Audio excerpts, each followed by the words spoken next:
Hello and welcome back everyone. दोस्तों बहुत बहुत स्वागत है फिर से एक बार आपका। और लास्ट सेशन में हमने एक होमवर्क क्वेश्चन दिया था आप सब लोगों को। आई होप आप सब लोगों ने कर लिया होगा। तो चलिए हम लोग उसके बारे में एक बार थोड़ा सा डिस्कशन कर लेते हैं। इलस्ट्रेशन नंबर 25 था, accounting for assets amortise cost. हमारा टॉपिक चल रहा था, अमोर्टाइज कॉस्ट के बारे में हम लोग बात कर रहे थे। जहां पे दोस्तों हमारे पास में ये जो सवाल है ये कहता है, A limited has made a security deposit whose details are described below. Make necessary journal entries for accounting of the deposit in the first year and the last year. Assume market interest rate for a deposit for the similar period to be 12% per annum. सीधी सी बात है, ये जो आपका deposit है दोस्तों, ये security deposit, इसके ऊपर आपको इंटरेस्ट नहीं मिलेगा, लेकिन मार्केट में ऐसे डिपॉजिट के ऊपर 12% जो इंटरेस्ट जो है वो दिया जाता है।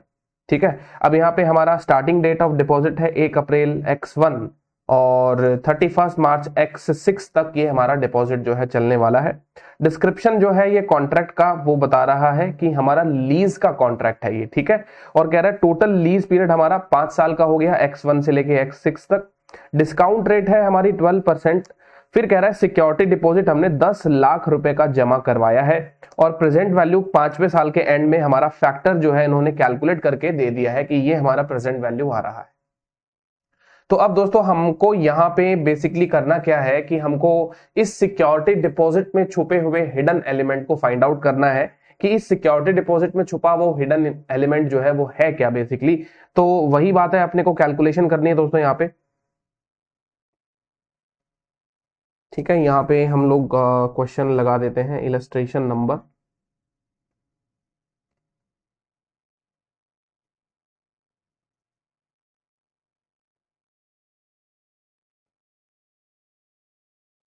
25। ठीक है। सो 1 अप्रैल x1 से लेकर 31 मार्च x6 तक का हमारा ये टोटल क्वेश्चन है, जहां पे हमारे 5 साल का ये कॉन्ट्रैक्ट है बेसिकली। हम x1 को सिक्योरिटी डिपॉजिट जमा तो करा देते हैं, लेकिन उसके ऊपर हमको कोई ब्याज कॉन्ट्रैक्चुअली नहीं मिलता। तो सिक्योरिटी डिपॉजिट हमने यहाँ पे 10 लाख रुपए जमा करा दिया, लेकिन हमको इसके ऊपर कोई भी ब्याज नहीं मिल रहा है। अब दोस्तों ये सिक्योरिटी डिपॉजिट तो रिफंडेबल होता है।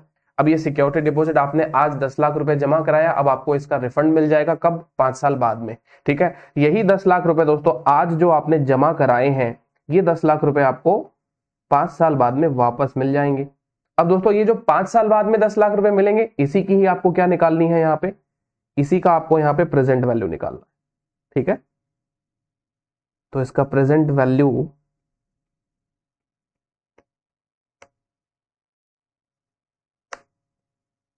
ऑफ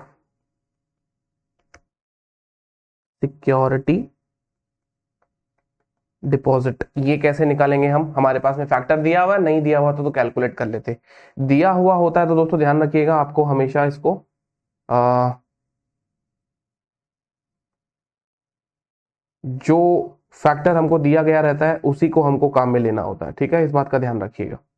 तो हमारे पास में फैक्टर है 0.567427।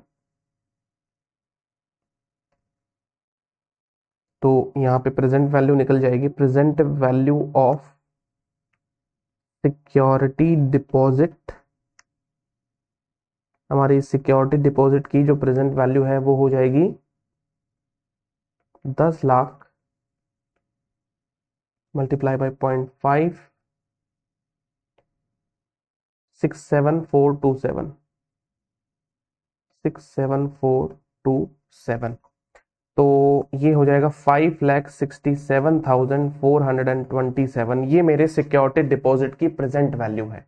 तो जो डिफरेंस आ रहा है वो क्या होगा? क्योंकि हमने तो सिक्योरिटी डिपॉजिट 10 लाख रुपए जमा कराए हैं। अब 10 लाख और 5,67,427 रुपए के बीच का जो डिफरेंस है उसको हम कहेंगे राइट ऑफ यूज। ठीक है। अब ये कोई राइट ऑफ यूज किस चीज का है? किसी असेट का है ये। अब कौन सा असेट है ये पता नहीं है, इसके अंदर दिया हुआ नहीं है। हालांकि कोई ना कोई असेट है इसके अंदर जिसका हमको यूज करना है over a period of 5 year. तो हम राइट ऑफ यूज को बुक करेंगे और उसका डेप्रिसिएशन बुक करेंगे। तो बेसिकली दोस्तों यहाँ पे जो हिडन एलिमेंट है, राइट,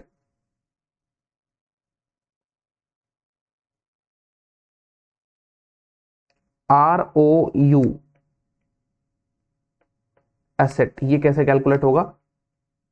आपने जो 10 लाख रुपए का सिक्योरिटी डिपॉजिट जमा कराया है उसमें से 567,427 ये अमाउंट आपको माइनस कर देना है, तो इससे आपका ROU एसेट जो है वो जनरेट हो जाएगा। तो कितना हो जाता है ये? 10 लाख माइनस 4,32,573, तो 4,32,573 ये मेरा राइट ऑफ यूज एसेट्स है। ठीक है, तो बेसिकली इस क्वेश्चन की डिमांड क्या थी? यहाँ पे ये कह रहा है कि भाई make necessary journal entries for the accounting of deposit in the first year और लास्ट ईयर। तो एक तो आपको फर्स्ट ईयर में जर्नल एंट्री देनी है और एक आपको लास्ट ईयर में जर्नल एंट्री करनी है। ठीक है, तो फर्स्ट ईयर में हमारी जो जर्नल एंट्री होगी दोस्तों, अगर जर्नल एंट्री की बात करी जाए तो हम लोग केवल अगर फर्स्ट ईयर और लास्ट ईयर की बात करते हैं तो यहां पे हमने सिक्योरिटी डिपॉजिट जो है वो जमा कराया है, तो एंट्री पास करेंगे सिक्योरिटी डिपॉजिट्स अकाउंट डेबिट। ठीक है, जो हिडन एलिमेंट हमारा जनरेट हुआ था उसको हम कहते हैं ROU। अब कोई एसेट्स है, ROU एसेट्स है, ये अभी पता नहीं है नाम क्या है उस एसेट्स का। नाम जैसे पिछले क्वेश्चंस में हमने कंटेनर को यूज किया था वैसे ही हम यहाँ पे नाम यूज कर लेते हैं अगर दिया हुआ होता तो राइट ऑफ यूज एसेट्स को हमको दोस्तों यहाँ पे बुक करना पड़ेगा, ROU assets account debit to bank. ठीक है, तो ये लीजिए हमारा 10 लाख रुपए का अमाउंट जो है उसका आउटफ्लो हो गया। 10 लाख के बदले हमारी सिक्योरिटी डिपॉजिट बुक हो गई 567,427 से, एंड हमारा ROU एसेट जो बुक हुआ है वो कितने से हुआ है? 432,573। तो ये तो हमारी जिस दिन हमने डिपॉजिट जमा कराया बेसिकली इसकी डेट हो जाएगी जर्नल एंट्री की 1 अप्रैल X1। तो ये एंट्री हमारी पास हो जाएगी दोस्तों 1 अप्रैल X1 को। फिर क्या करना है हमको? बेसिकली यहाँ पर हमको अमोर्टाइज्ड कॉस्ट के ऊपर सिक्योरिटी डिपॉजिट को कैरी ऑन रखना है। बेसिकली सिक्योरिटी डिपॉजिट के ऊपर अपने को हर साल जो है इंटरेस्ट लगाना पड़ेगा, है ना। तो 1 अप्रैल X1 से लेकर 1 अप्रैल X1 से लेकर दोस्तों, ठीक है, X6 31 मार्च X6 तक हमको इसके ऊपर इंटरेस्ट की बुकिंग करनी है। ठीक है ना, तो अगर यहाँ पे कॉलमनार एंट्री कर ही देते हैं अपने लोग, कॉलमनार बेसिस पे कर लेते हैं काम ताकि बार बार नहीं एंट्री करनी पड़ेगी। हालांकि इन्होंने तो फर्स्ट ईयर और लास्ट ईयर की एंट्री पूछी है। तो एक तो फर्स्ट ईयर के एंड में हमको ROU एसेट्स के ऊपर डेप्रिसिएशन लगाना है। तो यहाँ पे मैं क्या करता हूँ 31 मार्च X2 को एक तो मैं डेप्रिसिएशन कैलकुलेट कर लेता हूं इनके ऊपर। ठीक है, ये लीजिए depreciation account debit to ROU asset. ठीक है, जो मेरा डेप्रिसिएशन लगेगा उससे मैंने यहाँ पे डेप्रिसिएशन की कैलकुलेशन करनी है। बेसिकली 5 साल में स्ट्रेट लाइन उड़ाना है अपने को एसेट्स को। तो 432,573 डिवाइडेड बाई 5, तो ये हो जाएगा 86,515 रुपीज। 86,515 रुपीज, इतने अमाउंट का हमको डेप्रिसिएशन लगाना है पहले साल। सेम एंट्री जो है दोस्तों वो आपकी 5 साल तक हो जाएगी और 5 साल में आपका ROU एसेट्स कंप्लीटली क्या हो जाएगा? रिटर्न ऑफ हो जाएगा।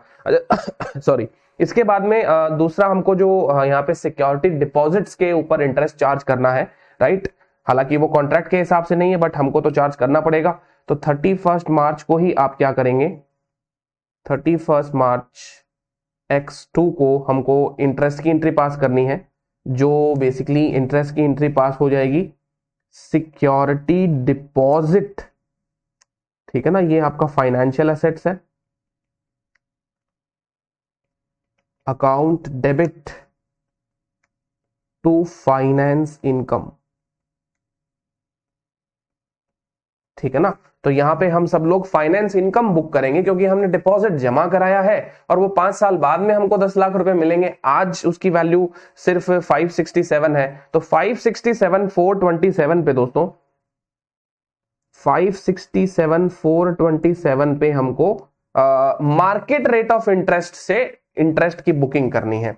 ठीक है, जिससे हमने डिस्काउंटिंग किया था उसी से हमको क्या करेंगे, उसकी इंटरेस्ट की बुकिंग करेंगे। तो बेसिकली दोस्तों यहाँ पे देखिएगा 12% हमारी डिस्काउंट रेट है, राइट। तो 12% से हमारा फैक्टर दिया हुआ है, तो हमको 12% से ही ब्याज की इनकम भी बुक करनी है।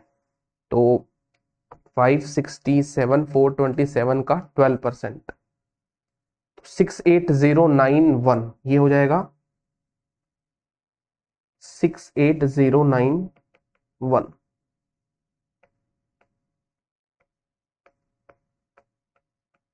ठीक है ना। तो ये हमारी ब्याज की इनकम की बुकिंग हो गई। ये पहले साल की जर्नल एंट्री है। हालांकि हम ये सारी एंट्री दोस्तों 5 साल बाद में 5 साल तक कंटिन्यूअसली पास कर सकते हैं, बट वो पूछा नहीं है क्वेश्चन के अंदर, क्योंकि same to same entry pass होगी, बस इंटरेस्ट की कैलकुलेशन, अमोर्टाइज कॉस्ट जो है वो बदलती जाएगी, राइट। अच्छा, तो क्वेश्चन की जितनी डिमांड है उतनी ही पूरी करते हैं, उसके बाद में हम आगे बढ़ते हैं। लास्ट ईयर के जर्नल एंट्री के बारे में बात कर रहा है ये। अब दोस्तों लास्ट ईयर की जर्नल एंट्री के बारे में बात कर रहा है, तो बात तो वही होगी ना। अब हमको अमोर्टाइज कॉस्ट की टेबल तो बनानी पड़ेगी। यहाँ पे अपने को अमोर्टाइज्ड कॉस्ट की टेबल तो बनानी पड़ेगी। तो हम एक काम करते हैं, यहाँ पे फाइनेंशियल एसेट्स, जिसका नाम है security deposit, right, amortisation table ये बना ही लीजिए। Amortisation table. तो हमारा जो सबसे स्टार्टिंग में जो प्रेजेंट वैल्यू थी वो है 567,427 की, 567,427। अब इसके ऊपर हम लोग इंटरेस्ट की बुकिंग करेंगे @ 12%।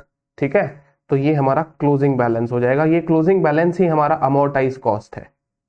तो हर साल 12% ब्याज लगाते रहते हैं।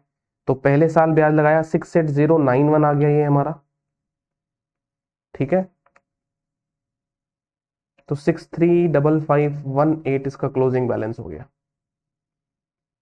ठीक है, अगली बार यही ओपनिंग बैलेंस हो जाएगा। तो नेक्स्ट ईयर का दोस्तों यहाँ पे ब्याज आ जाएगा हमारा 76262 एंड अमोर्टाइज कॉस्ट का बैलेंस है 711,780। ठीक है, फिर इसके ऊपर फिर से हमको 12% ब्याज जो है वो चार्ज करना है, दैट इज 85,414। ये आ जाएगा 797,194।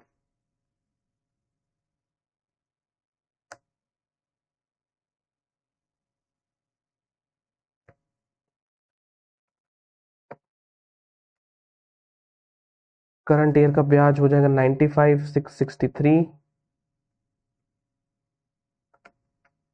892,857।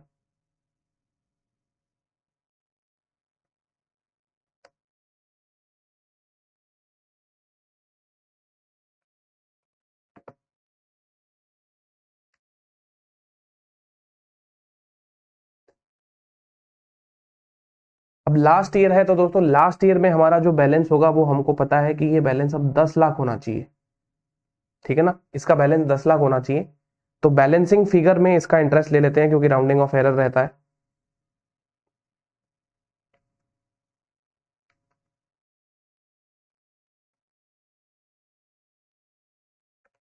वन 107,143।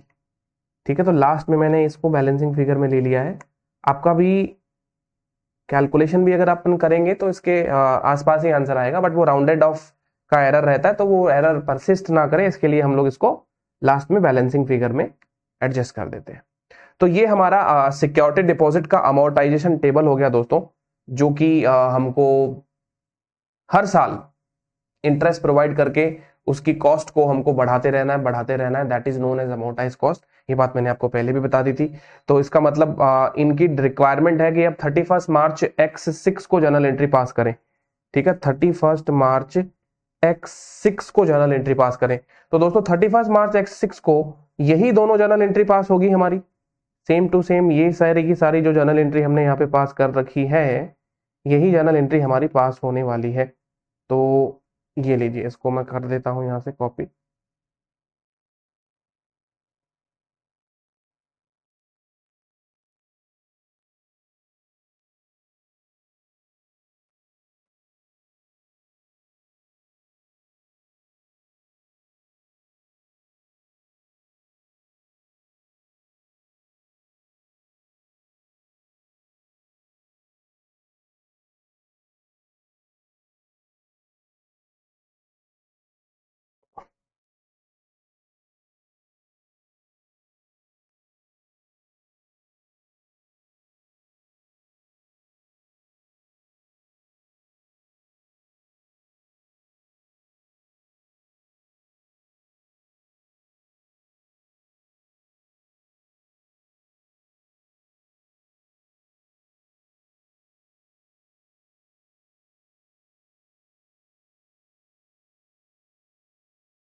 तो दोस्तों 31 मार्च X6 को जो हमसे जर्नल एंट्री की डिमांड करी गई है वो बेसिकली क्या है, 31 मार्च X6 को हम लोग एक तो डेप्रिसिएशन प्रोवाइड कर देंगे, फिर से लास्ट इंस्टॉलमेंट वाला, क्योंकि स्ट्रेट लाइन बेसिस पे ही हमने किया है, तो अमाउंट सेम होगा। Depreciation account debit to right of use assets,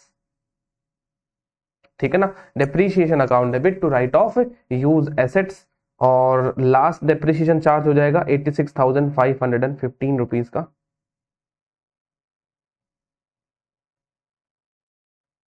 और यहाँ पे आपका ROU एसेट जो है वो पूरा का पूरा डेप्रिशिएट हो गया है। इसके बाद में दोस्तों डेप्रिसिएशन चार्ज करने के बाद में हमको फिर से 31 मार्च को ब्याज की इनकम बुक करनी पड़ेगी, लास्ट वाली 31 मार्च X6 को हमको ब्याज की इनकम बुक करनी पड़ेगी। तो हमारी अमोर्टाइजेशन टेबल के हिसाब से लास्ट इंटरेस्ट है दोस्तों 107,143 का, 107,143 का। तो ये जो आपकी एंट्री हुई है सेम टू सेम ये एंट्री हम यहाँ पे कर देंगे कॉपी।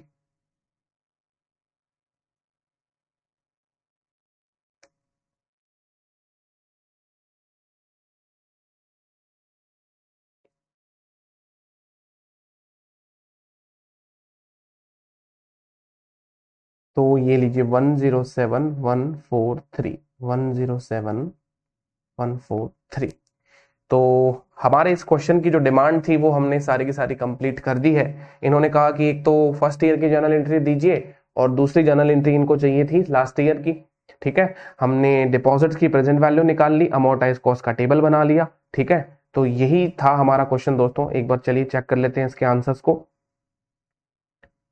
तो बेसिकली जो डिपॉजिट का प्रेजेंट वैल्यू है वो आ रहा है 567,427, ठीक है ना। तो हमको 567,427 का डिपॉजिट बुक करना है। बचे हुए अमाउंट का हमें क्या बुक करना पड़ेगा, राइट ऑफ यूज एसेट। दोस्तों जब लीज का अकाउंटिंग स्टैंडर्ड नया नहीं आया था ना, उसके पहले ये प्रीपेड लीज एक्सपेंसेस हुआ करता था, राइट। तो यहाँ पे इन्होंने प्रिंट नहीं किया होगा इंस्टीट्यूट ने बाय मिस्टेक, तो मैं आपको बता देता हूँ ये प्रीपेड लीज एक्सपेंसेस यहाँ पे नहीं होगा। पहले बता देता हूं आपको, प्रीपेड लीज एक्सपेंसेस अब यहाँ पे नहीं होगा, है ना। जब से इंड AS 116 एप्लीकेबल हुआ है तब से ये ट्रीटमेंट आपका अब दूसरा मतलब पुराना हो चुका है, ये ट्रीटमेंट ऑब्सोलीट हो चुका है। तो प्रीपेड लीज एक्सपेंसेस बिल्कुल भी नहीं होगा, इसलिए इसको करेक्ट कर लीजिएगा आप सब लोग। ये होगा आपका ROU एसेट, ठीक है ना, ROU एसेट्स अकाउंट डेबिट। तो डिफरेंस को हम लोग एसेट्स बनाएंगे। हमने जो डिपॉजिट दी है दोस्तों, और वो डिपॉजिट के ऊपर हमको जो ब्याज नहीं मिल रहा है, वो ब्याज की भरपाई हमारी इस एसेट्स के जनरेशन में हो रही है। बेसिकली हमको इस एसेट्स का यहाँ पे एंजॉयमेंट मिल रहा है, एक तरीके से हम इस एसेट्स को यूज करेंगे over our contractual period of life, और हम इस अमाउंट को 5 साल में डिप्रिशिएट करेंगे, ठीक है ना। ये बात मैंने आपको पहले आराम से बता दी थी पुराने कंसेप्ट के अंदर। चलिए इसके बाद में कहता है कि पहले साल आपको इंटरेस्ट इनकम और डेप्रिसिएशन बुक करना है। तो ये लीजिए हमने इंटरेस्ट बुक कर दिया, फर्स्ट ईयर में हमने इंटरेस्ट बुक कर दिया है यहाँ पे, और हमने यहाँ पे डेप्रिसिएशन भी बुक कर दिया, ठीक है ना। देखिए दोस्तों प्रीपेड लीज एक्सपेंसेस कभी डेप्रिशिएट थोड़ी ना होता है ना। हालांकि इन्होंने चेंज करने की कोशिश करी है क्वेश्चन को, बट यहाँ पे कंप्लीटली कर नहीं पाए हैं।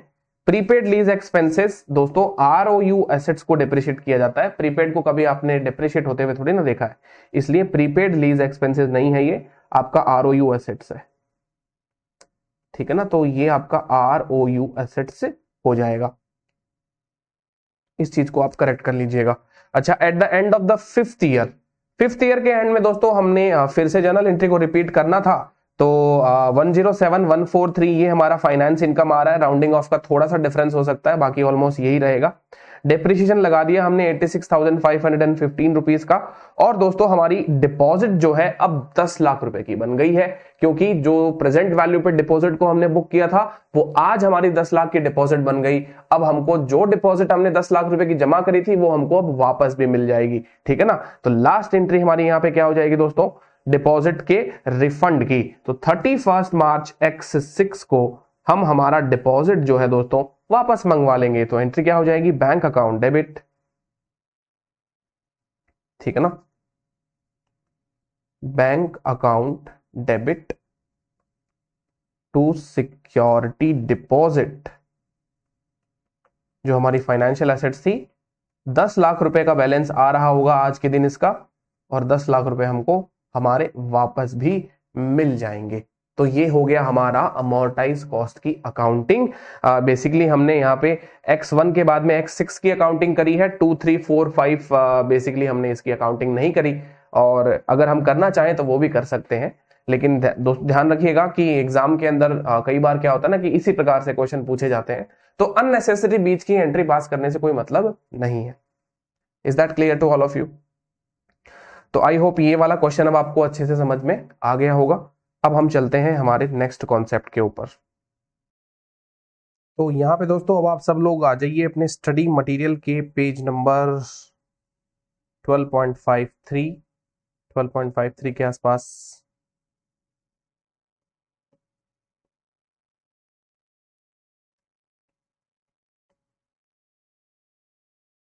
हाँ जी, सो हमारा यहाँ पे अमोर्टाइज्ड कॉस्ट मेथड जो है वो तो हो चुका है, अब कंप्लीट अमोर्टाइज्ड कॉस्ट मेथड को हमने सीख लिया, इसकी अकाउंटिंग कैसे होती है वो भी हमने देख लिया, इसके प्रैक्टिकल क्वेश्चंस भी कर लिए दोस्तों।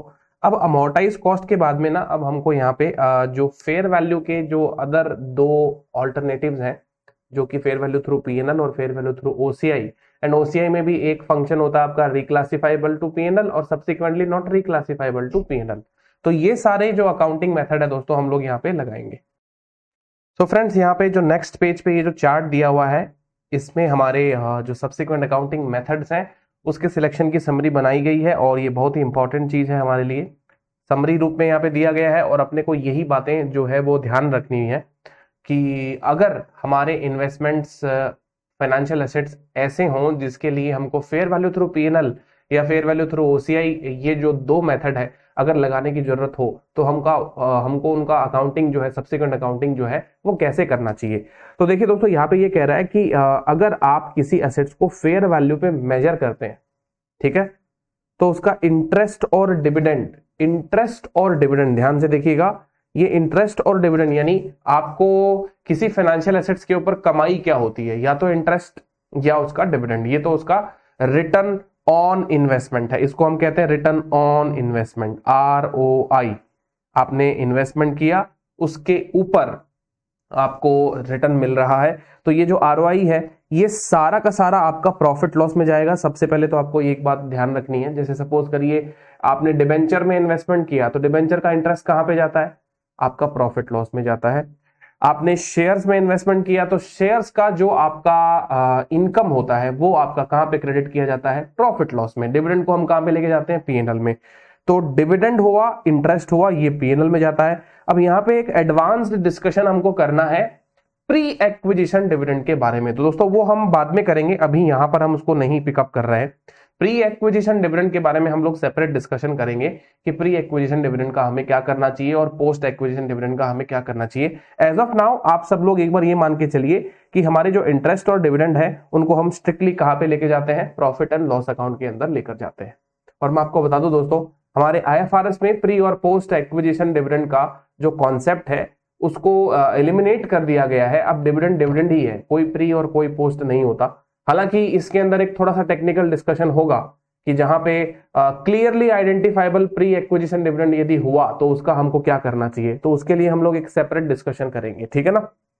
अभी के लिए इंटरेस्ट डिविडेंड आपका पीएनएल में जाएगा। अब बात करते हैं गेन लॉस की। गेन लॉस का मतलब क्या?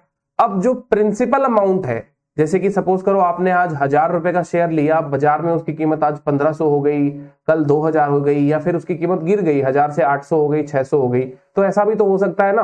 तो जब गेन लॉस आपके होंगे उस फाइनेंशियल एसेट से रिलेटेड, तो ऐसे गेन लॉस को आप लोग कहां पे ट्रांसफर करेंगे? तो दोस्तों सीधी बात है, गेन लॉस आपका या तो पीएनएल में जाएगा या आपका ओसीआई में जाएगा, राइट, दो ही तो जगह जाएगा, या तो पीएनएल के अंदर वो गेन लॉस बुक होगा या आपका अदर कॉम्प्रिहेंसिव इनकम में वो गेन लॉस बुक होगा। तो यहां पे दोस्तों इन्होंने तीन जो बातें हैं वो बताई हैं यहां पे, और ये तीन बातें जो हैं वो दोस्तों वो क्या है?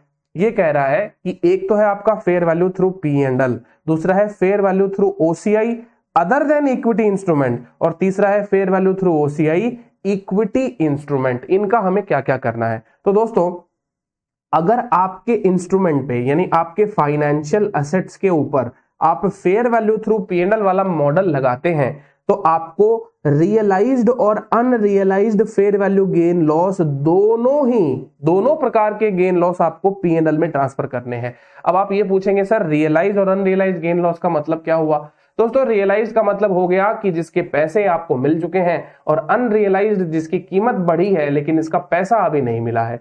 फॉर एग्जाम्पल रियलाइज्ड का अगर एग्जाम्पल आपको बताना चाहूं तो दोस्तों सीधी सी बात है, अगर आप रियलाइज्ड की बात करेंगे यहां पर, ठीक है, तो रियलाइज्ड में मान लीजिए कि आपने कॉस्ट दैट इज 100 रुपीज का शेयर आपने खरीदा और उसको सेल कर दिया 150 रुपए में, तो ये 50 रुपए तो आपके क्या हो गए? रियलाइज्ड हो गए। अब अनरियलाइज का मतलब क्या हो गया? आपने खरीदा तो था 100 रुपए में, अब उसकी बाजार में आज फेयर वैल्यू, मार्केट वैल्यू 150 हो गई है, ठीक है, तो ये 50 रुपए का गेन क्या हो गया हमारा? ये गेन हमारा अनरियलाइज हो गया। तो दोस्तों अनरियलाइज्ड वैल्यूएशन भी होगा हमारा और रियलाइज्ड गेन का भी बुकिंग हमारा होगा, और दोनों के दोनों हम लोग कहां पे ट्रांसफर कर देंगे? Fair value through PNL. अगर हम इंस्ट्रूमेंट के ऊपर मॉडल लगा रहे हैं, सब्सिक्वेंट अकाउंटिंग मॉडल, अब कौन सा मॉडल लगाना है इसके ऊपर तो हमारी ऑलरेडी चर्चा हो चुकी है, हमने प्रीवियस सेशन में देख लिया है, तो उन बातों को अब वापस नहीं दोहराएंगे हम यहाँ पर। सिर्फ इतना बताता हूं कि अगर आपका मॉडल जो है वो फेयर वैल्यू थ्रू पीएनएल है, तो रियलाइज और अनरियलाइज्ड गेन लॉस आपके कहां चले जाएंगे? पीएनएल में चले जाएंगे। फिर कहता है फेयर वैल्यू थ्रू ओसीआई। अगर आपने fair value through OCI select किया है और आपके इंस्ट्रूमेंट कौन से हैं? अदर देन इक्विटी इंस्ट्रूमेंट है। कौन से इंस्ट्रूमेंट है? Other than equity instrument. तो दोस्तों अदर देन इक्विटी इंस्ट्रूमेंट होंगे तो ऐसी कंडीशन में ये कह रहा है कि realized fair value gain loss जो होंगे, कौन से? Realized fair value gain loss, ये तो चले जाएंगे पीएनएल में, but unrealized fair value gain loss ये कहां चला जाएगा आपका? Recognized in OCI. अच्छा, तो कहने का मतलब अगर हमने अदर कॉम्प्रिहेंसिव इनकम वाला मेथड लगा रखा है तो इस प्रकार के नेचर का गेन, कौन से नेचर का गेन? ये इस 50 रुपीज के जैसा अगर कोई गेन आपका होता है तो वो तो कहां चला जाएगा? पीएनएल में। लेकिन ये वाला 50 रुपीज जो आप देख रहे हैं दोस्तों, ये 50 जैसा कोई गेन अगर आपका होता है तो ये आपका पीएनएल में नहीं जाएगा, ये अदर कॉम्प्रिहेंसिव इनकम में जाएगा, ठीक है। अच्छा भाई, फिर ये कह रहा है अगर हमारे इक्विटी इंस्ट्रूमेंट्स हुए तो इक्विटी इंस्ट्रूमेंट्स के ऊपर हमारा गेन लॉस हो रहा है, तो क्योंकि ये तो फेयर वैल्यू थ्रू ओसीआई है, अदर देन इक्विटी इंस्ट्रूमेंट्स की बात हो रही है। तो दोस्तों अदर देन इक्विटी इंस्ट्रूमेंट्स में क्या होता है? अगर आपने इक्विटी के ऊपर ओसीआई मेथड लगाया है तो आप जानते हो ना, इक्विटी इंस्ट्रूमेंट के ऊपर ओसीआई तो हमेशा नॉन रिक्लासिफाइबल होता है, वो कभी भी पीएनएल में नहीं जाता, इसलिए इसके realized as well as unrealized gain loss सारे के सारे ओसीआई में ही चले जाएंगे। अब ये समरी हो गई दोस्तों, ठीक है ना। अब इसके ऊपर हम क्वेश्चंस करेंगे ना तो ज्यादा हमारी क्लैरिटी डेवलप होगी। अभी के लिए समरी के अंदर हो सकता है कि थोड़ा कंफ्यूजन रहे आपको, बट अगर हम इसके बारे में क्वेश्चंस करेंगे तो आपको ये सारी की सारी बातें अच्छे से क्लियर हो जाएगी। अब दूसरी बात मैं दोस्तों आपको यहां पे बता देता हूं, यहां पे अगर आपके पास में स्पेस है ना तो इसी पेज पे लिख लीजिए ट्रांजैक्शन कॉस्ट। ट्रांजैक्शन कॉस्ट, अगर इनकी ट्रांजैक्शन कॉस्ट हुई सेम इंस्ट्रूमेंट्स के रिगार्डिंग तो आपको ट्रांजैक्शन कॉस्ट का क्या करना है? तो दोस्तों आपको यहां पे एक बात ध्यान रखनी पड़ेगी कि ट्रांजैक्शन कॉस्ट के लिए आप सब लोग इस बात का ध्यान रखें कि ट्रांजैक्शन कॉस्ट जो भी आपकी होती है, अगर fair value through PNL method है तो ट्रांजैक्शन कॉस्ट पीएनएल में जाएगी, ठीक है। लेकिन अगर आपका fair value through other comprehensive income whether reclassifiable और नॉन रिक्लासिफाइबल, तो आपकी ट्रांजैक्शन कॉस्ट दोस्तों कैरिंग अमाउंट का पार्ट बनेगी। कैरिंग अमाउंट का पार्ट बनेगी। कैरिंग अमाउंट का पार्ट बनेगी मतलब जैसे सपोज करो कि आपने 100 रुपए का शेयर खरीदा, उसके ऊपर आपके 5 रुपए के खर्चे हो गए, तो लेट्स से कि 100 रुपीज आपका कॉस्ट हो गया शेयर का, इसके ऊपर आपका ट्रांजैक्शन कॉस्ट 5 रुपए लग गया, तो 105 के ही शेयर्स माने जाएंगे कि आपने 105 रुपए के शेयर्स खरीदे हैं। तो ये 5 रुपए आपका डायरेक्टली एट्रीब्यूटेबल कॉस्ट माना जाएगा शेयर्स को खरीदने के लिए, और इसको हम लोग P&L में नहीं लेकर जाएंगे, यहां पे हम इसको प्रॉफिट लॉस में नहीं लेकर जाएंगे, बल्कि क्या करेंगे, इसका हम लोग एडजस्टमेंट करेंगे कैरिंग अमाउंट के अंदर। ठीक है ना, तो ये है आपका कैरिंग अमाउंट का एडजस्टमेंट। और रही बात ये कि अगर आप फेयर वैल्यू थ्रू P&L करते हो तो ट्रांजैक्शन कॉस्ट को आपको कहां पे ट्रांसफर करना है, प्रॉफिट लॉस में ट्रांसफर करना है। जैसे कि सपोज करो 100 रुपए का शेयर खरीदा, 5 रुपए का खर्चा हुआ, तो 5 रुपए के खर्चे को आप क्या करेंगे, प्रॉफिट लॉस में ट्रांसफर कर देंगे, लेकिन 100 रुपए के शेयर्स को आप इन्वेस्टमेंट में ट्रांसफर करेंगे। ठीक है ना, तो उम्मीद करता हूं कि ये बेसिक सी बातें हैं दोस्तों, ज्यादा इसमें कोई कॉम्प्लिकेशन है नहीं, ये बातें सारी आपको समझ में आ गई होगी। और जैसे कि हमने अभी अमोर्टाइज्ड कॉस्ट मेथड देखा, अमोर्टाइज्ड कॉस्ट में मैंने आपको ट्रांजैक्शन कॉस्ट का एग्जांपल भी बताया था, तो कैसे ट्रांजैक्शन कॉस्ट का हम लोग एडजस्टमेंट करते हैं, और वही ट्रांजैक्शन कॉस्ट धीरे धीरे कर इफेक्टिव इंटरेस्ट रेट के माध्यम से P&L में अमोर्टाइज भी होती है, जब अगर अपन अमोर्टाइज कॉस्ट मेथड लगाते हैं तो। लेकिन अगर अपन शेयर्स की बात करें तो शेयर्स के अंदर दोस्तों, अगर आपने कोई शेयर्स खरीदा है, कोई डिबेंचर्स खरीदा है, कोई बॉन्ड्स खरीदे हैं, है ना, वो आपके फाइनेंशियल एसेट्स हैं, वो आपके इन्वेस्टमेंट्स हैं, तो ऐसे इन्वेस्टमेंट्स के ऊपर जो भी आपकी ट्रांजैक्शन कॉस्ट लगेगी, वो सारी की सारी ट्रांजैक्शन कॉस्ट दोस्तों आपको कहां पे, कैरिंग अमाउंट का पार्ट बनानी है, यदि आपका अकाउंटिंग मॉडल कौन सा है, fair value through other comprehensive income. तो ट्रांजैक्शन कॉस्ट की भी बात हमने यहां पे डिस्कस कर ली है। अब देखिएगा दोस्तों, इसके ऊपर है ना, हम सब लोग कुछ क्वेश्चंस की प्रैक्टिस करते हैं। पहले आप एक बार आइएगा इलस्ट्रेशन नंबर 22 पे। ठीक है, देखिएगा, अब ये कहता है यहां पे ये तो हेडिंग है। अच्छा, क्वेश्चन यहां से स्टार्ट होता है, an entity acquires a financial asset for carrying unit 100। CU का मतलब होता है कैरिंग यूनिट, पहले बताया था शायद मैंने आपको। तो carrying unit 100 plus a purchase commission of carrying unit 2 रुपए। अच्छा, तो 100 रुपए का तो ये फाइनेंशियल एसेट्स है, इसके ऊपर 2 रुपए का परचेज कमीशन भी लग गया, तो इसको हम क्या कहेंगे, हमारा ट्रांजैक्शन कॉस्ट है, ये हमारा ट्रांजैक्शन कॉस्ट है। ठीक है, अब कहता है initially the entity recognize the asset at carrying unit 102, यानी हमने एसेट्स को 102 पे रिकॉग्नाइज किया। अच्छा, 102 पे रिकॉग्नाइज किया है, इसका मतलब fair value through other comprehensive income method ही हमने इलेक्ट किया होगा दोस्तों, क्योंकि अगर ये फेयर वैल्यू थ्रू P&L होता तो ये 2 रुपए हम लोग प्रॉफिट लॉस के अंदर ट्रांसफर करके एक्सपेंस ऑफ करते। अब कहता है the reporting period ends 1 day letter. अच्छा, रिपोर्टिंग पीरियड जो है वो आपका एक दिन बाद में एंड हो जाता है। कहता है when the quoted market price of the asset is carrying unit 100, if the assets were sold, a commission of carrying unit 3 would be paid. How would the transaction cost be accounted in the books of the entity? तो दोस्तों यहां पे सीधी बात है, आपने जब इसको purchase किया, आपने जब इस असेट्स को परचेज किया तो आपने 100 रुपए का असेट्स खरीदा था, जिसके ऊपर आपके 2 रुपए के खर्चे हो गए, और आपने क्या किया, 2 रुपए को कॉस्ट का पार्ट बना दिया, तो दैट इज 102 आपका। अब ये फाइनेंशियल एसेट्स कितने का हो गया है, 102 का हो गया है। तो दोस्तों अगर अपन इसकी अकाउंटिंग की बात करें, ठीक है ना, तो अकाउंटिंग कैसे होगी देखिएगा।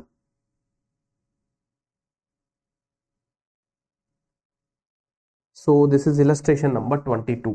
ठीक है ना, तो अगर हम लोग यहाँ पे हमारा एक फाइनेंशियल एसेट्स है, और उस फाइनेंशियल एसेट्स को कौन से मॉडल पे कैरी कर रहे हैं, हम उस फाइनेंशियल एसेट्स को कर रहे हैं fair value OCI, fair value OCI।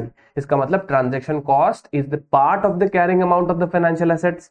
तो दोस्तों यहाँ पे आपको क्या करना है, financial assets account debit to bank, ये हो गया 100 रुपए के फाइनेंशियल एसेट्स को परचेज करने के ऊपर जर्नल एंट्री। ठीक है ना, डेट ऑफ परचेज वाले दिन हम लोग ये एंट्री पास कर देंगे, जो भी हमारा डेट होगा। फिर जब अपना ट्रांजैक्शन कॉस्ट इनकर होता है, ठीक है ना, अब ये तो सेम डे के ऊपर ही होगा, transaction cost incurred on date of purchase. तो दोस्तों ट्रांजैक्शन कॉस्ट के लिए भी हम लोग सेम ही एंट्री पास करेंगे, which is financial assets account debit to bank, यानी हम लोग ट्रांजैक्शन कॉस्ट को फाइनेंशियल एसेट्स में ही सबस्यूम करवा देंगे। तो 2 रुपए का हमारा ट्रांजैक्शन कॉस्ट लग गया, इसलिए हमारा इफेक्टिवली जो फाइनेंशियल एसेट्स है वो 102 रुपए का हो गया है अभी। ठीक है ना। अब ये कह रहा है 102 रुपए का हमारा फाइनेंशियल एसेट्स होने के बाद में अगले दिन, है ना, नेक्स्ट डे को देखिएगा दोस्तों, इसकी कैरिंग यूनिट जो है वो वैल्यू जो है दोस्तों 100 रुपए हो गई है, 100 रुपीज हो गई है। तो अब अपन क्या करेंगे, 31 मार्च को, है ना, अब हम इसको 31 मार्च को रिपोर्टिंग पीरियड जब हमारा एंड होता है, ठीक है, रिपोर्टिंग पीरियड जब हमारा एंड होगा उस दिन हमको फाइनेंशियल स्टेटमेंट्स बनाने होते हैं। तो अब फाइनेंशियल स्टेटमेंट्स बनाने हैं तो हमको इसको फेयर वैल्यू करना पड़ेगा, ठीक है ना। तो 31 मार्च को हम इस फाइनेंशियल एसेट्स को कर देंगे फेयर वैल्यू, ठीक है ना। तो फेयर वैल्यू करेंगे तो दोस्तों फाइनेंशियल एसेट्स का अभी कैरिंग अमाउंट कितने का है, या फिर एक काम कर लीजिए, यहां पे इसकी फेयर वैल्यू लिख लीजिए। सबसे पहले आप कहेंगे सर फेयर वैल्यू तो इसकी 100 रुपए है, और लेस कर दीजिए हमारा फाइनेंशियल एसेट्स का जो कैरिंग अमाउंट है वो कितने का है, वो है 102 रुपए। तो 2 रुपए का लॉस हो गया ना। अब दोस्तों ये जो 2 रुपए का लॉस हुआ है हमारे इस फाइनेंशियल एसेट्स में, इसको हम कहते हैं अनरियलाइज्ड लॉस। ये हमारा अनरियलाइज्ड लॉस है, ठीक है।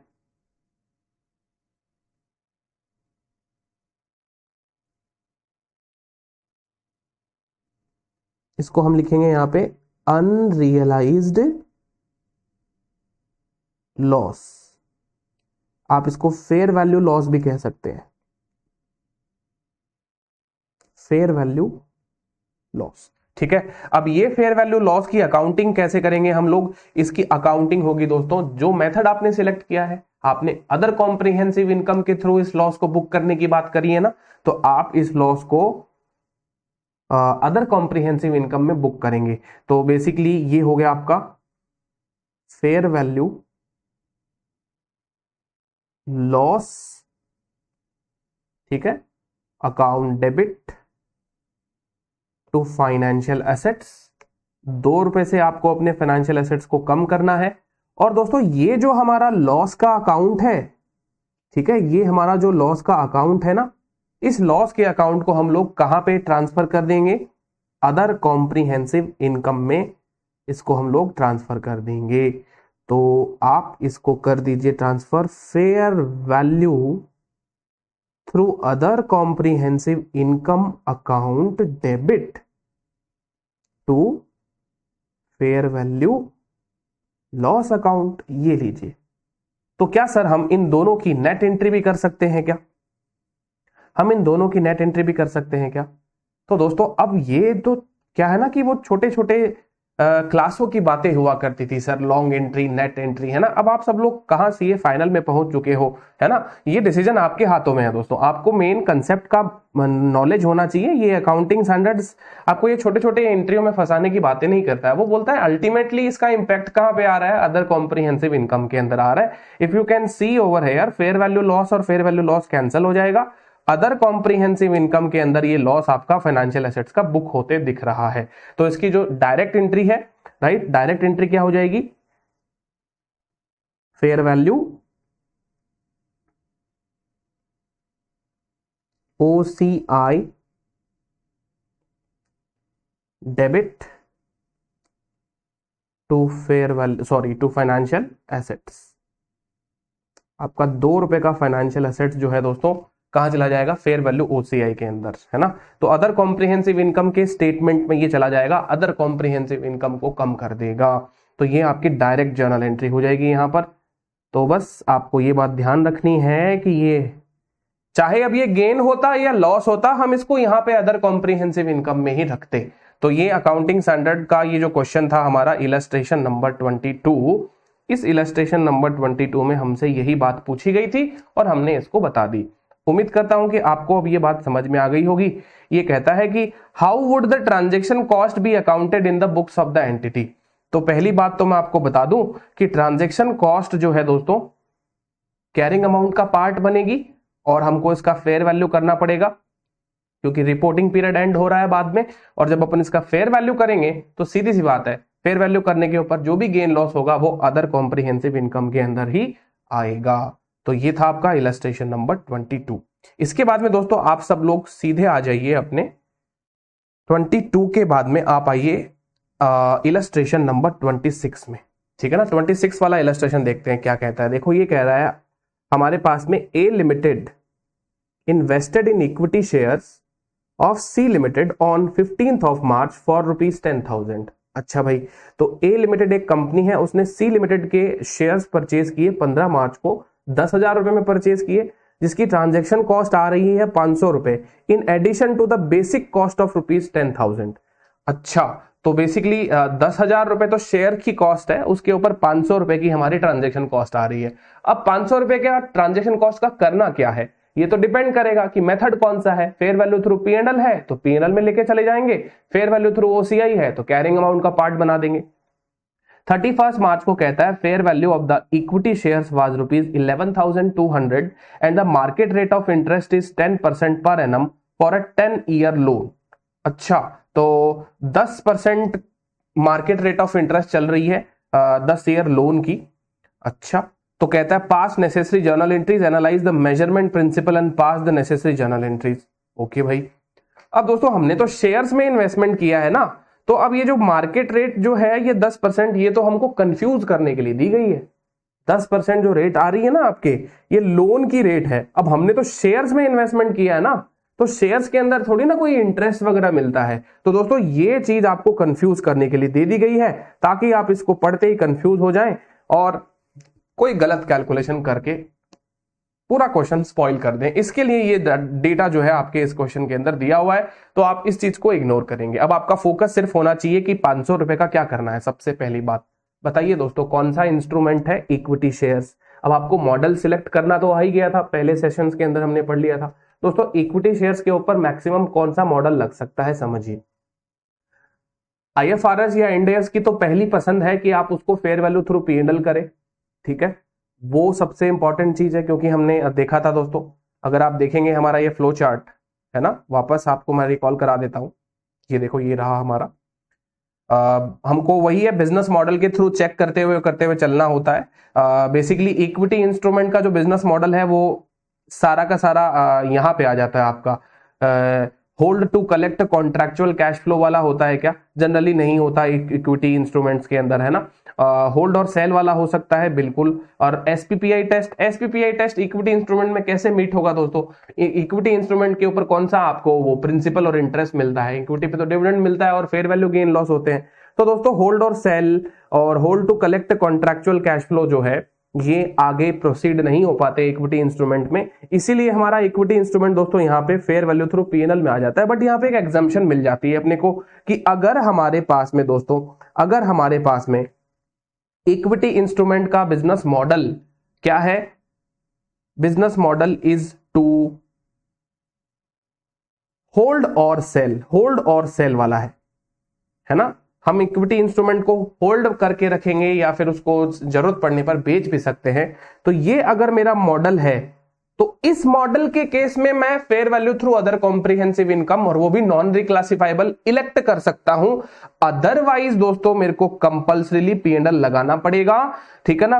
और ये ऑप्शन उन लोगों के लिए नहीं है जिनका काम सिर्फ और सिर्फ ट्रेडिंग करना है। तो जो लोग सिर्फ ट्रेडिंग करते हैं उनको अपना सारा गेन लॉस पीएनएल में लेकर जाना पड़ेगा। यही तो था हमने जो पुराने सेशंस में लर्न किया था दोस्तों, सीखा था। तो आइए दोस्तों अब इस चीज को अपने लोग क्या करते हैं, इस क्वेश्चन में अप्लाई कर देते हैं। हमारे इस वाले क्वेश्चंस में हम क्या कर देते हैं, इसको अप्लाई कर देते हैं। चलिए, ये है आपका इलस्ट्रेशन नंबर 26।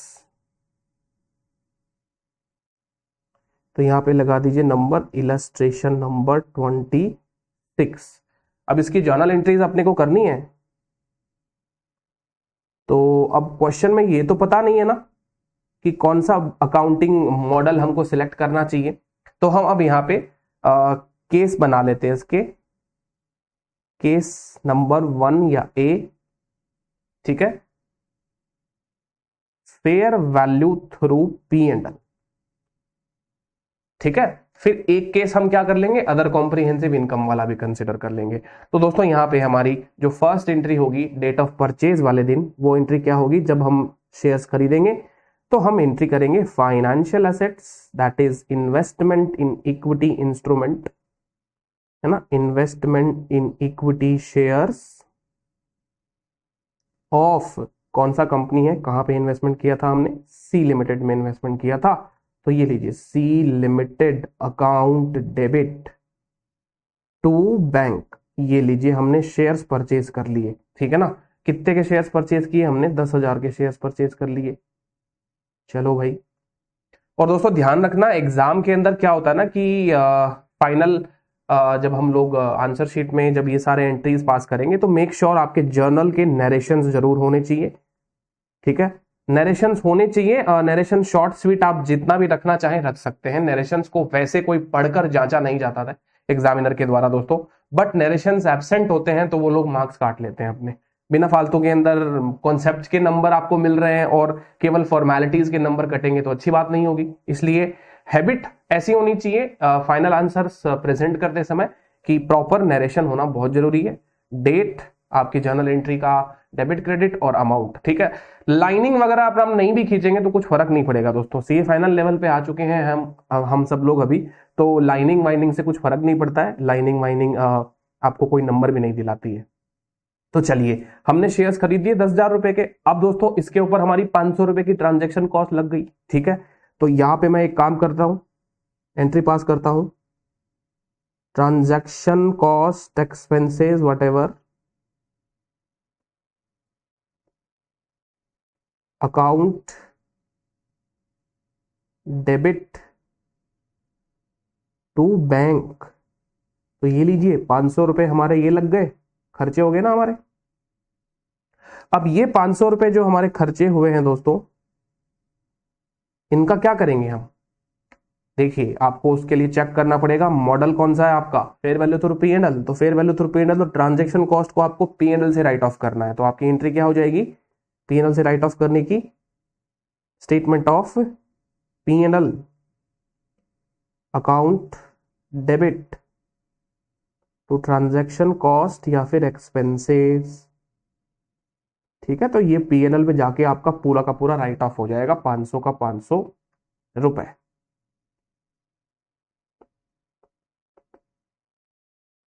ठीक है। तो ये हो गई हमारी एंट्री डेट ऑफ परचेज वाले दिन जब हमने ये शेयर्स खरीदे 10,000 रुपए के। अब कहता है कि शेयर्स खरीदने के बाद में दोस्तों 31 मार्च को हमारे शेयर्स की फेयर वैल्यू हो गई है 11,200 रुपए, ठीक है ना। तो 1,200 से फेयर वैल्यू बढ़ गई है, 1,200 से हमारी फेयर वैल्यू जो है वो बढ़ गई है। तो अब हमको क्या करना चाहिए, सीधी बात है 31 मार्च को आपको अपने फाइनेंशियल एसेट्स की value that is investment in equity shares of C limited को इंक्रीज कर देना चाहिए 1,200 रुपए से। अब जो आप इसको इंक्रीज कर रहे हैं, ठीक है,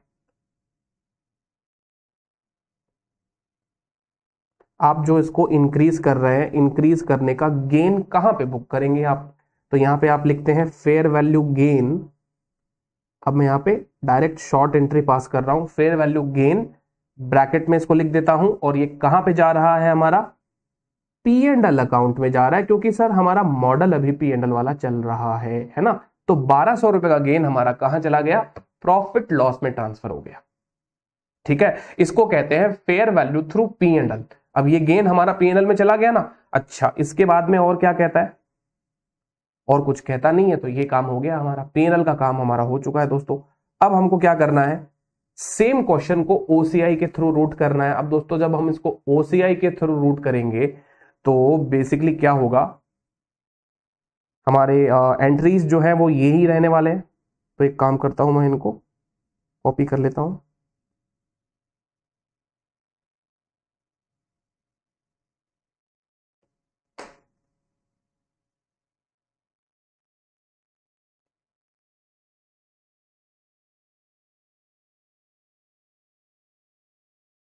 तो ये हो गया हमारा केस नंबर बी। इस बार हम कौन सा मेथड रखेंगे, फेयर वैल्यू थ्रू ओसीआई। इसका मतलब fair value changes other comprehensive income के थ्रू रूट होने चाहिए, तो हमारी फर्स्ट एंट्री तो सेम टू सेम रह जाएगी, सेकंड एंट्री ट्रांजैक्शन कॉस्ट की भी सेम रह जाएगी, बट इस बार ये P&L में ना जाते हुए दोस्तों कहां चली जाएगी, फाइनेंशियल एसेट्स में ही कैपिटलाइज हो जाएगी। ठीक है ना, तो हम यहां पे एंट्री क्या पास कर लेंगे, financial assets, that is investment in equity shares of C account debit to transaction cost expenses. चाहे तो हम इसकी नेट एंट्री भी पास कर सकते हैं ट्रांजैक्शन कॉस्ट को कैंसिल करके। ठीक है, तो ये तो हो गया। चलो सर, अब हमारे फाइनेंशियल एसेट्स 10,500 के हो गए, अब उनकी मार्केट वैल्यू 11,200 है, तो फेयर वैल्यू गेन केवल 700 रुपए का होगा। तो अब हम यहाँ पे क्या करेंगे, ये जो फेयर वैल्यू गेन वाली एंट्री है ना, इसको 700 रुपए से 31 मार्च को पास कर देंगे। ये लीजिए, इस एंट्री को यहां से कॉपी कर लेते हैं और यहां पे कर देते हैं पेस्ट। सर देखिए, ये सुविधा तो सिर्फ आप ही के पास में है, हमको तो लिखनी पड़ेगी। हाँ दोस्तों, वो तो बात तो है बिल्कुल। तो यहाँ पे 31 मार्च जो है, 31 मार्च में हम क्या करेंगे, ये जो मेरा फेयर वैल्यू गेन है इसको बस मैं P&L हटाकर कहां पे ले जाऊंगा, फेयर वैल्यू थ्रू OCI। तो फेयर वैल्यू थ्रू OCI, इसका मतलब ये अदर कॉम्प्रिहेंसिव इनकम में चला जाएगा। OCI, ये लीजिए, और गेन का अमाउंट 1200 ना होकर कितना होगा, 700, क्योंकि 500 रुपए से पहले ही उसकी वैल्यू बढ़ी हुई थी। तो ये लीजिए, 700 रुपए से हम इसकी एंट्री को पास कर देंगे। काम खत्म, अपना हो गया। ठीक है, चलिए, तो इसको कहते हैं हम सब लोग इक्विटी इंस्ट्रूमेंट के मॉडल।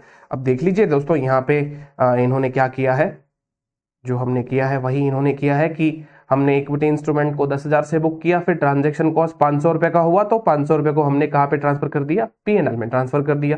देखिए दोस्तों, ये लोग बीइंग लगा के जो नरेशन पास करते हैं ना, है ना। अब देखो क्या होता है ना कि अब एग्जाम होती है, कंसेप्ट ही होते हैं। एग्जाम के अंदर हमको वो लोग एक क्वेश्चन पूछ रहे हैं जनरल एंट्री का, तो हमको उसको प्रॉपरली विथ नरेशंस पास करना होता है, अनटिल अनलेस कि वो लोग क्वेश्चन में ना लिख दें कि नरेशंस आर नॉट रिक्वायर्ड। कई बार क्वेश्चंस में ऐसा लिखा हुआ आता है, तो मेक श्योर हर जगह पे पूरे के पूरे फाइनेंशियल रिपोर्टिंग में जब भी आपको कोई भी अकाउंटिंग एंट्री पास करने के लिए कहा जाए, आप उसको अपने नरेशंस के साथ में सपोर्ट करेंगे। ठीक है, अच्छा, उसके बाद में, हाँ जी, फेयर वैल्यू थ्रू P&L, अच्छा इन्होंने एक ही ऑप्शन से किया है क्या,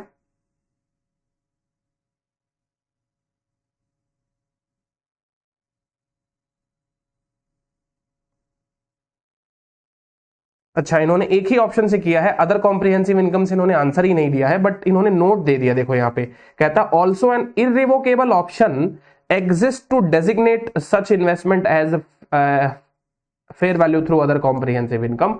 हालांकि इन्होंने इससे सॉल्व नहीं किया, इनको कोई दिक्कत वाली बात नहीं है, बट आप ये बात जानते हैं कि इक्विटी इंस्ट्रूमेंट पे आपके पास में यही दो ऑप्शन है। कंपलसरी तो आपका P&L में होता ही होता है, ज्यादा से ज्यादा आप क्या कर सकते हैं, एक इररिवोकेबल ऑप्शन ले सकते हैं, जिसके लिए कंपलसरीली आपका अदर कॉम्प्रिहेंसिव इनकम में उसका गेन बुक हो जाएगा, बट वो नॉन रिक्लासिफाइबल कभी भी P&L में नहीं जाएगा। ठीक है, ओके, चलिए 27th वाला क्वेश्चन, इस क्वेश्चन में आते हैं, और ये क्वेश्चन क्या कहता है जरा देखते हैं। Metallics Limited has made an investment in equity instrument of a company, Castor Limited, for 19% equity stake. Significant influence not exercised. Okay, so basically 19% हमने किसी कंपनी के शेयर ले रखे हैं और सिग्निफिकेंट इन्फ्लुएंस नहीं आ रहा है यहाँ पे। ये ऐसा क्यों कह रहा है, क्योंकि सिग्निफिकेंट इन्फ्लुएंस आता है ना तो एसोसिएट रिलेशनशिप बन जाती है। अब ये एसोसिएट रिलेशनशिप क्या होती है, ये हम लोग आगे के स्टेज पे समझेंगे। हो सकता है आप सब लोगों ने इंटरमीडिएट लेवल पे पढ़ के आए हैं कि जब हम लोग कंसोलिडेशन करते हैं तो सब्सिडरी को कंसोलिडेट कर लेते हैं, एसोसिएट्स के बारे में पढ़ा होगा, जॉइंट वेंचर के बारे में थोड़ा थोड़ा पढ़ा होगा। नहीं पढ़ा तो कोई दिक्कत वाली बात नहीं है, इनके हमारे पास में डेडिकेटेड चैप्टर्स आने वाले हैं दोस्तों, ठीक है ना, जहां पे हम लोग इनके बारे में और विस्तार से चर्चा करेंगे। अभी के लिए नॉर्मल इन्वेस्टमेंट है ये 19%। फिर कहता है investment was made for 5 lakh rupees for 10,000 equity shares on 1 April X1। फिर कहता है 30 जून 20X1 को फेयर वैल्यू पर इक्विटी शेयर जो है वो 45 रुपीज हो गई है। अच्छा भाई, यानी हमने 50 रुपए के हिसाब से शेयर में पैसा लगाया था, अब इसकी फेयर वैल्यू 45 रुपए हो गई, गिर गई है। Company has taken an irrevocable option to measure such investments at fair value through OCI। अब कंपनी ने अगर ओसीआई ऑप्शन इलेक्ट किया है तो वो इरिवोकेबल है, मतलब उसको कंपनी जो है दोस्तों बाद में कभी रिवर्स नहीं कर सकती, पीछे नहीं जा सकती है, उसको पीएनएल में वापस री इलेक्ट नहीं कर सकती है, सेम अकाउंटिंग पॉलिसी को कंटिन्यू करना होगा और यहाँ पे लॉस को हमको ओसीआई में बुक करना है, सिंपल सी बात है। तो ये लीजिए, हमने 5 लाख रुपए के इन्वेस्टमेंट खरीद लिए और जो हमारा दोस्तों 5 रुपए का लॉस हुआ है, ये 50,000 का लॉस दोस्तों हमारा कहां चला जाएगा, ओसीआई के स्टेटमेंट में डेबिट हो जाएगा। कहां पे स्टेटमेंट में डेबिट हो जाएगा दोस्तों, अदर कॉम्प्रिहेंसिव इनकम में डेबिट हो जाएगा, ठीक है ना। तो देखिए अब यहाँ पे कितने इजी इजी क्वेश्चंस हो रहे हैं ये आपके।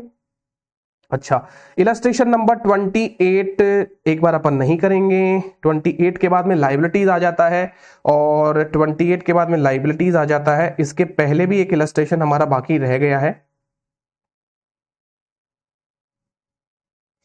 चलिए पहले बचे हुए इलस्ट्रेशन को कंप्लीट कर लेते हैं। इलस्ट्रेशन नंबर 24 में आइए, देखिए 24th इलस्ट्रेशन क्या कहता है, cost versus fair value determination है।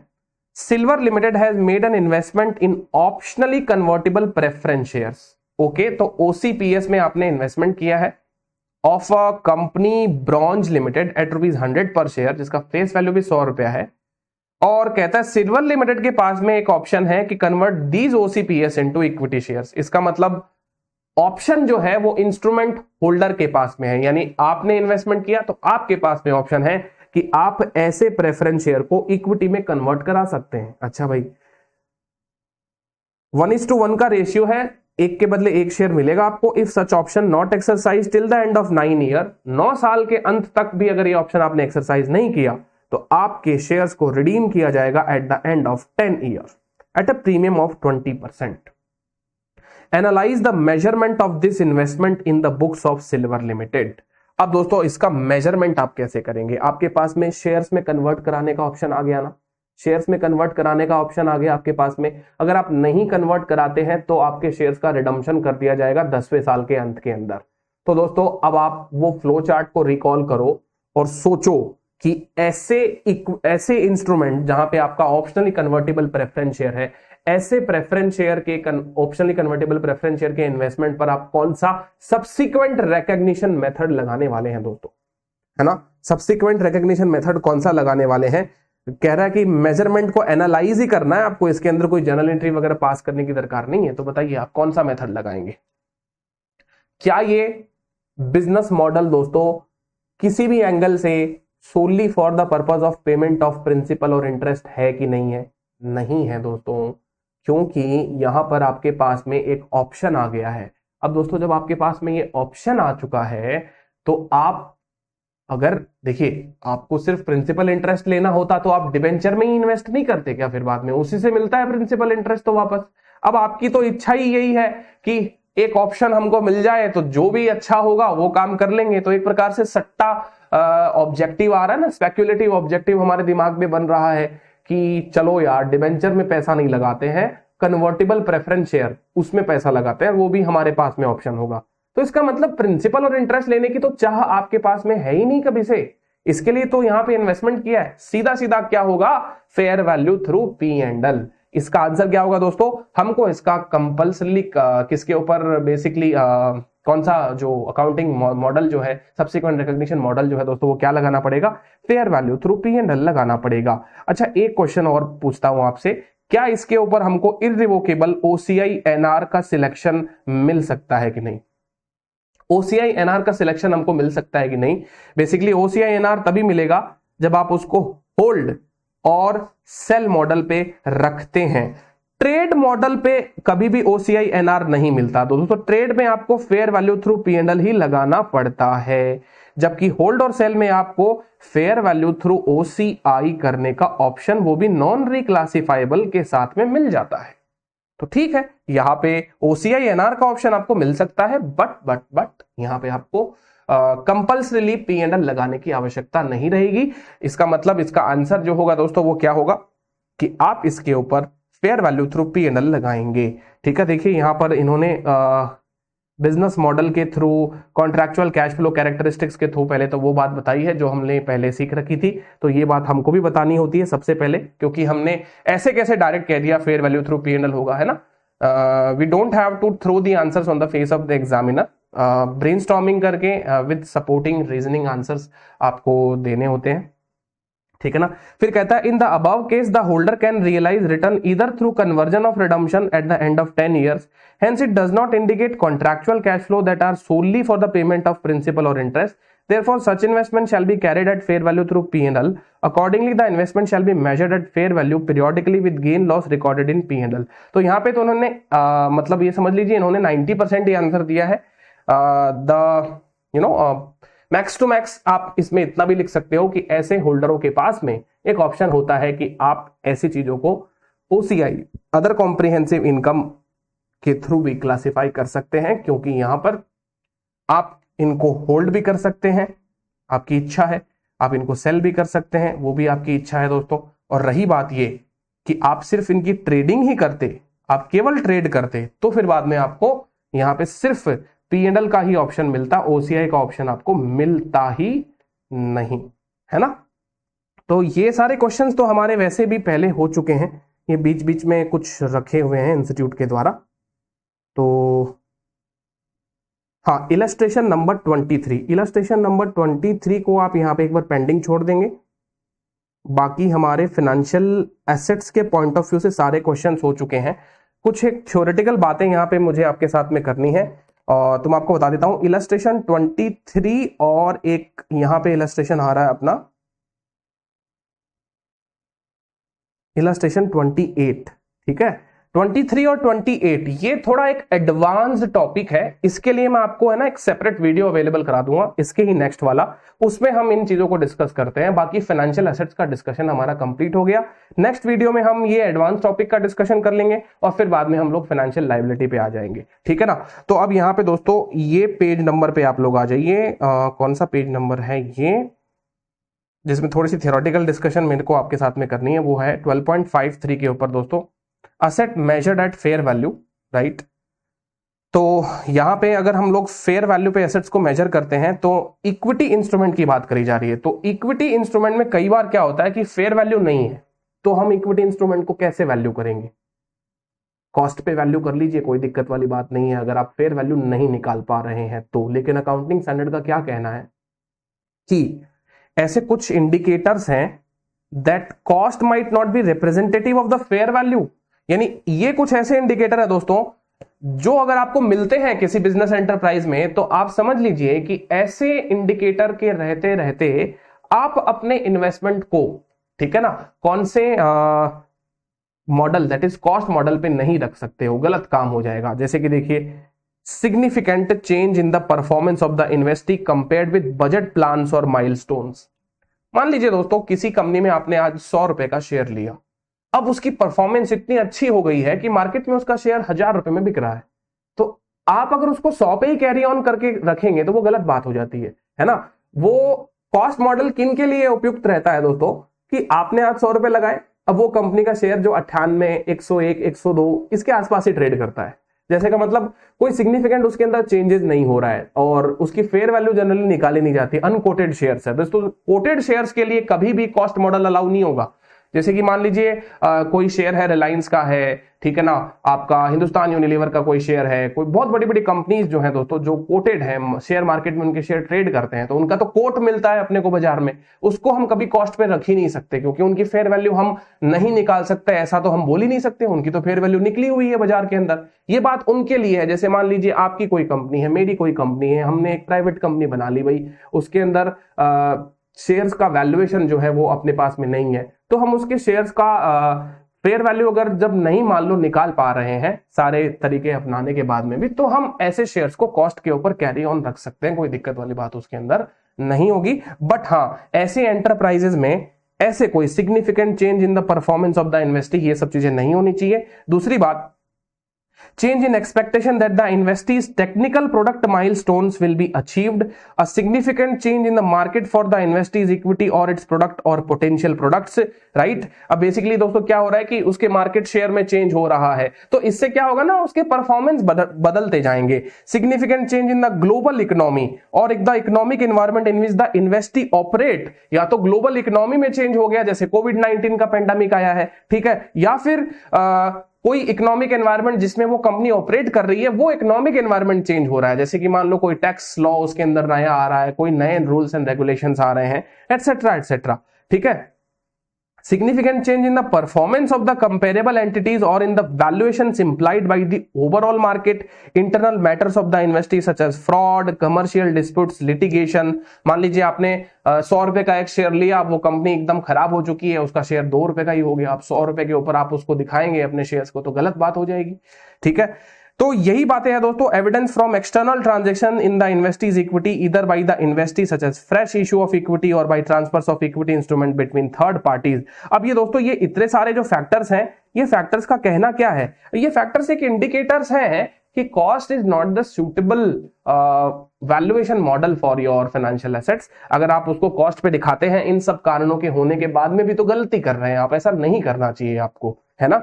और रही बात ये कि ये कोई एग्जॉस्टिव लिस्ट नहीं है, वैसे भी आप जानते हैं दोस्तों आईएफआरएस कोई रूल बेस्ड अकाउंटिंग स्टैंडर्ड नहीं है, ये प्रिंसिपल बेस्ड स्टैंडर्ड है, ठीक है।